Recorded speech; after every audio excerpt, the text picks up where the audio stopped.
Hello students, इस lecture में हम four type of mechanical gauge that is dead weight pressure gauge को study करेंगे।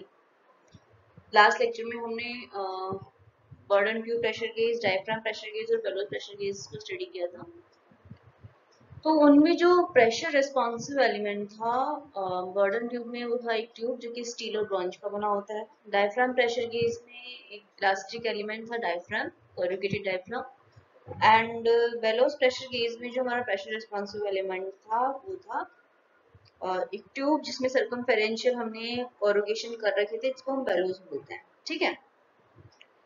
अब जो आज का हमारा प्रेशर केस हम जो स्टडी करने वाले हैं वो है डेड वेट प्रेशर केस। इसमें क्या होता है, इसमें एक प्लंजर होता है जो कि प्रेशर रिस्पॉन्सिव एलिमेंट हम उसको कह सकते हैं। एक सिलेंडर में एक प्लंजर है जो कि प्रेशर रिस्पॉन्सिव एलिमेंट के as a pressure responsive element work करता है। ठीक है। तो this one is simple form of a dead weight pressure gauge consists of a plunger of diameter d which can slide within a vertical cylinder। कैसे हम आगे slide में diagram में देख समझेंगे उसको। The fluid under pressure entering the cylinder exerts a force on the plunger. If the weight required to balance the fluid under pressure is W, then the pressure intensity P of the fluid may be determined as P equals to W divided by pi by 4 d square। इसका मतलब क्या है? इसका मतलब ये है कि जब हम जैसे कि मैंने बताया, इसमें एक प्लंजर होता है जो कि प्रेशर रिस्पॉन्सिव एलिमेंट होता है। प्लंजर क्या होता है? एक सिलेंडर में एक प्लंजर लगा होता है। वो सिलेंडर कनेक्टेड होता है उस पाइप से जिस पे हमको फ्लूइड प्रेशर मेजर करना है। ठीक है। तो जिस फ्लूइड प्रेशर मेजर करना है, तो जिस प्रेशर वाला फ्लूइड जब सिलेंडर में एंटर करता है तो उसके अकॉर्डिंग प्रेशर के अकॉर्डिंग वो फ्लूइड है वो किस पे फोर्स लगाता है? प्लंजर पे फोर्स लगाता है। प्लंजर पे फोर्स लगाता है तो प्लंजर को बैलेंस करने के लिए हम उसके अदर एंड भी क्या करते हैं? वेट लगाते हैं, डेड वेट्स लगाते हैं। ठीक है। जैसे 10 किलो का वेट, 15 किलो का वेट, जैसे हम लगाते रहते हैं। जो हमने वेट लगाए हैं उसके अकॉर्डिंग फिर हम क्या करते हैं? अब हमने वेट लगा के जब प्लंजर को बैलेंस कर दिया है तो हमको पता लग गया कि हमने इतने प्रेशर को मेजर करने, इतने प्रेशर को बैलेंस करने के लिए हमने इतना वेट लगा रखा है। तो फिर इस फॉर्मूले को यूज करके हम उस फ्लूइड की प्रेशर इंटेंसिटी को कैलकुलेट कर लेते हैं। ठीक है। P है pressure intensity of the fluid, W है वेट, जो डेड वेट हमने यूज किया है प्लंजर को बैलेंस करने के लिए। D D है अपना प्लंजर का डायामीटर। ठीक है। तो अब इसकी वर्किंग को समझते हैं। तो जैसा कि हम देख सकते हैं डायग्राम में, ये है अपना डेड वेट प्रेशर गेज। इसमें जैसा हम देख रहे हैं, ये है सिलेंडर। ठीक है। ये है प्लंजर जो कि प्रेशर पे रिएक्ट करता है, जिस पर हम ये जो फ्लूइड है वो प्रेशर फोर्स लगाएगा। ये है वेट, और एक तरह का इसमें वेट लगाया गया है सेल्फ एडजस्टिंग, जो कि वेट। ठीक है। तो जब इसमें हम हाई प्रेशर फ्लूइड एंटर करते हैं टैंक, जब हाई प्रेशर से इसको कनेक्ट किया, हाई प्रेशर फ्लूइड जब सिलेंडर में एंटर होता है तो वो प्रेशर लगाता है प्लंजर पे। ठीक है। प्लंजर पर प्रेशर लगाता है अपर साइड में। तो इस पर प्रेशर लगाने की वजह से ये क्या हो जाता है? अनबैलेंस हो जाता है। और इसको बैलेंस करने के लिए फर्स्ट हम यहाँ पर डेड वेट लगाते हैं। ठीक है। फर्स्ट हमने यहाँ पर क्या लगाया? जो ये हैंगिंग वेट्स हैं, हमने यहाँ पर लगाया वेट। देन जो ये हमारा जॉकी वेट है, ठीक है, प्रिसाइज बैलेंस देने के लिए हमने एक बार ये वेट लगा दिया। जरूरी नहीं है जो प्रेशर फ्लूइड का है वो इस वेट से एग्जैक्टली मतलब परफेक्टली मेजर हो जाए। माना कि यहाँ पर अपना 5.4 किलोग्राम एक तरह से मानते हैं हम। ठीक है।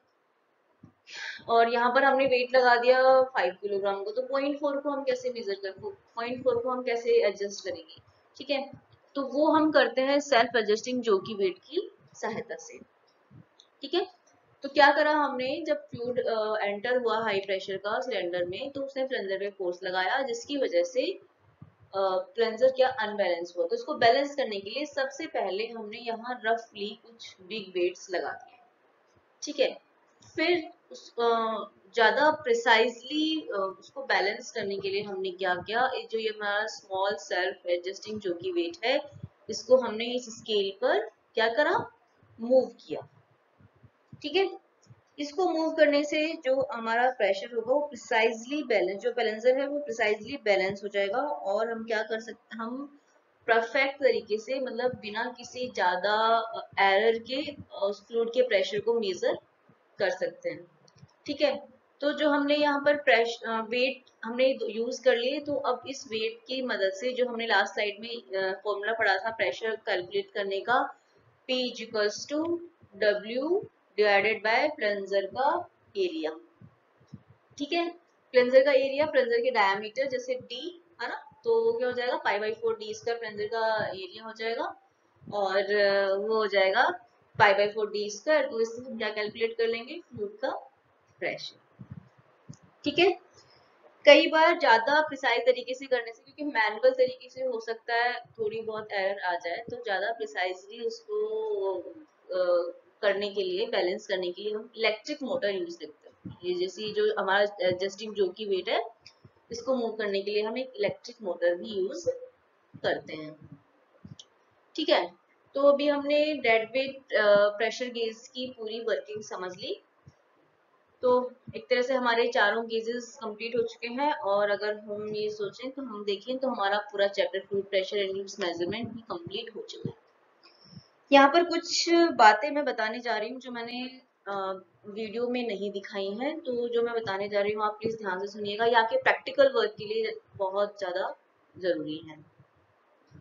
जब भी हम किसी गेज को कनेक्ट करने के लिए कोई होल ड्रिल करते हैं, तो वो सरफेस के परपेंडिकुलर होना चाहिए।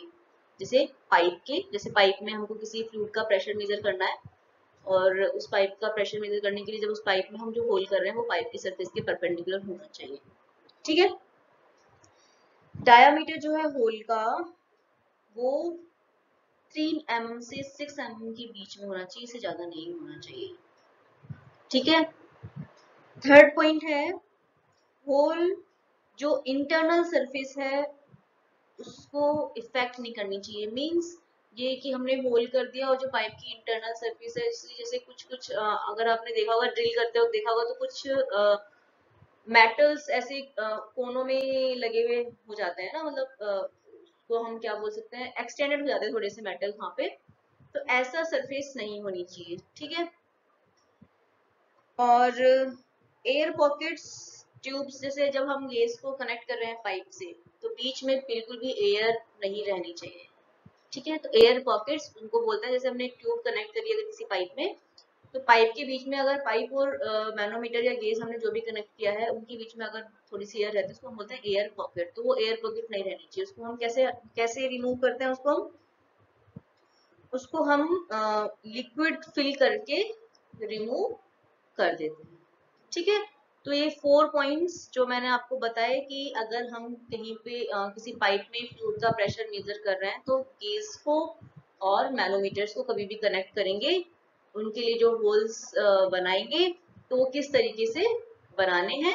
ठीक है, ये एक तरह से आपके प्रैक्टिकल, जब आप किसी कंपनी में या कहीं भी जाते हैं जॉब करने के लिए और आपको अगर ऐसी वहां जरूरत पड़ती है, तो ये वहाँ यूज करने के लिए आपको फॉर्मेट बताया है। ये मैंने आपको वीडियो में नहीं बताया, तो अगर आपको याद रखना है तो उसको या तो आप अपने नोट्स में नोट डाउन कर लीजिए। ओके, तो आज के लेक्चर को हम यही खत्म करते हैं, और नेक्स्ट लेक्चर से हम अपना नेक्स्ट चैप्टर स्टार्ट करेंगे, that is hydrostatic pressure on surfaces. Thank you.